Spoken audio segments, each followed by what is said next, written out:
Today we are talking about the Rike M3, which is a knife that I'm going to review because there's some things about it that I haven't seen in any other reviews. So this is a review that I'm going to call almost exceptional, which will make sense as we go through the review of this knife. So this is a half titanium, half G10 frame lock. And one of the things that is so important that I wanted to do a review about this knife that nobody else seems to have pointed out is that there are tools on this knife.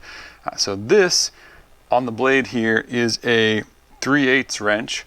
This hole is a 7/32 wrench. So the reason why I call this review almost exceptional in part is because while that is super cool, how much cooler would it have been if this had been a 10mm wrench and if this had been a 1/4" drive for like your bits and stuff like this. So missed opportunity there. Unless you own a classic 1960s muscle car, you probably do not encounter these bolt sizes on a daily basis. If you do, please post a picture of your car in the comments below. So I would rather this have been, you know, it's literally a few nanometers off of being a 10mm, but it's not. So kind of a missed opportunity there. The other thing that I'm curious about on this is that this slot on this knife looks to me like a tool. I have not been able to figure out what it's for. If you do know, please post in the comments.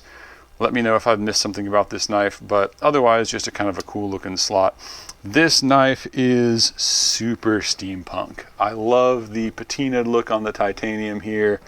I love the craggy look. I love the ball bearing in the pocket clip, which makes it super smooth and easy to use. My wife pointed out something really cool with this knife that I couldn't see before, but that I can't unsee now, which is that this knife looks like something that Nathan Fillion would pull out of his duster aboard the Serenity. It's really got that cool kind of space cowboy-esque steampunk look in that bronze antiqued titanium side. So really cool aesthetic if you like that. I thought I had to point that out because once, like I said, once you pointed it out, it was really obvious and pretty cool. Absolutely love the looks of this knife. Really cool blade shape. It's very aggressive. I like that, you know, shallow belly and aggressive point. You can see they've left the full thickness of the spine here, so good engineering even though it's weird blade shape. This, as you might guess, functions as a wave opener or bottle opener. So pulling this out of your pocket, you can very easily do a wave open. So very nice there. Overall, you know, if you dig the steampunk looks of this, this is just very unique. The action is super smooth. It came actually a little bit too tight. I was actually able to loosen this about 1/4 turn and get, you know, no lock, no blade play, you know, good free motion and looser than it was from the factory. So this is a similar size and shape to some other knives that I like. This is a zero tolerance 452 carbon fiber. I use this a lot on this channel, but you can see it's a very similar handle shape. It's a very similar blade and knife size. These are kind of really similar. This one is about $50 cheaper, so that's a consideration. Both titanium frame locks, both very solid. Some other knives just for comparison. Here is my standard Benchmade Griptilian. You can see this is a much larger knife. Here is a Bug Out. So much larger than a Bug Out. Civivi, Chevalier, right? And then here is a SOG Kiku XR LTE. So large knife, not outside of the realm for everyday carry, but it is definitely on the bigger side. So besides the smooth action, there are a few rough spots on this knife that I want to point out. The edges down here on the G10 have not been particularly well rounded.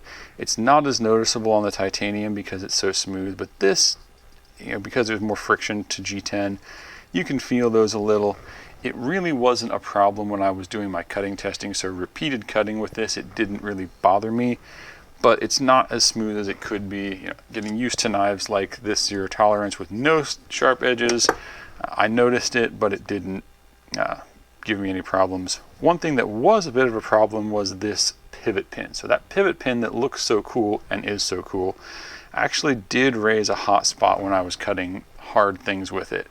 My thumb kind of falls right on that when I'm doing a hard cut. I had to consciously move my thumb away from it, which you can do, but it did provide a little bit of irritation.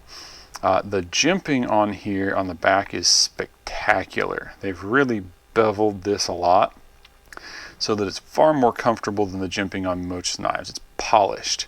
Some of these blades are mirror polished. This one is satin, but the edges and the places where you interact with the blade are actually mirror polished, which makes it very nice to push on the blade there.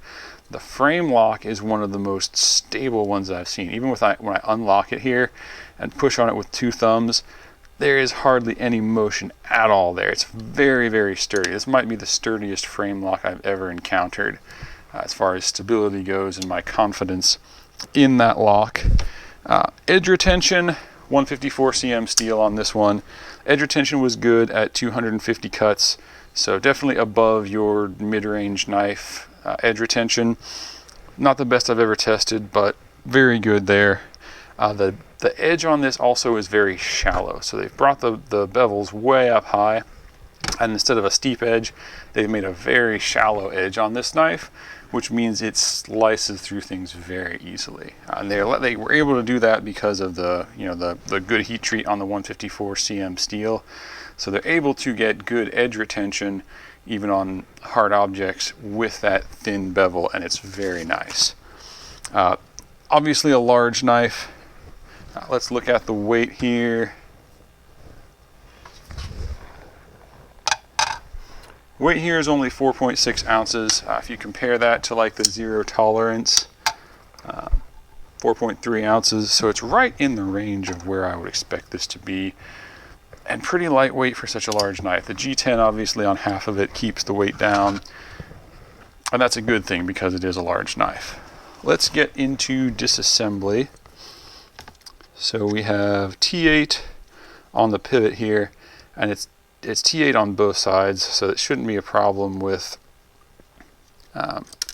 getting it out if it gets stuck. That pivot is kind of the bolt comes inside of that 4-prong thing, and then this looks like an aluminum piece inside of the knife. T8 throughout on the hardware, which is cool. I think I'm unscrewing the nut side rather than the bolt side here. There's that aluminum washer falling out. Yeah, there's the nut side. So the bolt comes right out of the other side on there. Nice blue anodizing on everything. Yeah, and that washer is aluminum and not steel. It does not stick to a magnet. This bolt, I believe, yes, okay, so there's that bolt. Well, that just snapped my T8. Let me see if I have another one.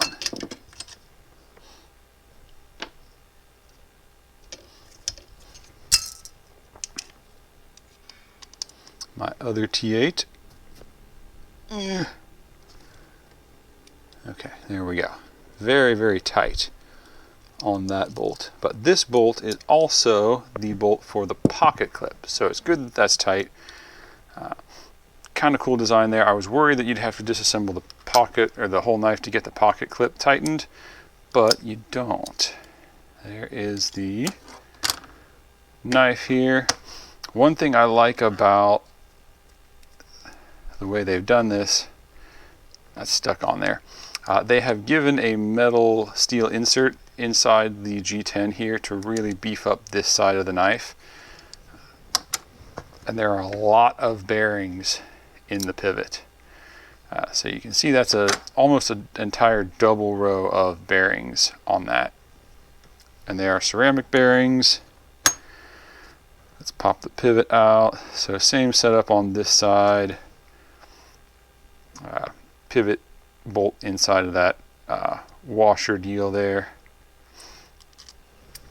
They have given you steel washers for the bearings to run on.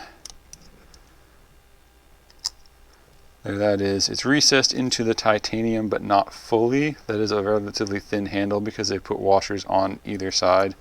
So because of that, they have had to recess the bearings into the blade. This is very sharp. So they've left a decent but not exceptional amount of metal on the blade there. So that is on the thin side. I wanted to point that out because combined with the lock shelf here, again, I compare a lot of knives to this zero tolerance for the size of the lock shelf. So the lock shelf kind of depends, the lock bar, the steel insert on the lock bar slides back and forth across this shelf every time you open and close the knife. So how much surface area there is there helps to determine how quickly the knife will wear out. This one is about half the size of the zero tolerance 0452, even smaller than the Rike 1507. So this means that there's going to be a significant amount of wear there. Combine that with the thinned out blade seat there, and this knife, even though it's very large, kind of falls into more of a everyday carry knife sort of range than a hard use knife, despite the fact that it's got a very burly lock, kind of burly titanium build. It's not really set up to be a hard frequent use knife. It's more of a showpiece to everyday carry. I would hesitate to call this a gentleman's folder because it's not really that slim, classy look, but that's kind of more the setup of the internals of this knife. So overall, who should buy this knife? I would say if you dig the steampunk build, if you dig the size, don't mind that little bit of, not perfect ergonomics. It's a great EDC, but not really a hard use knife. So that's my review. Like, subscribe, do all the YouTube stuff, check out the purchase links below, and enjoy your adventures.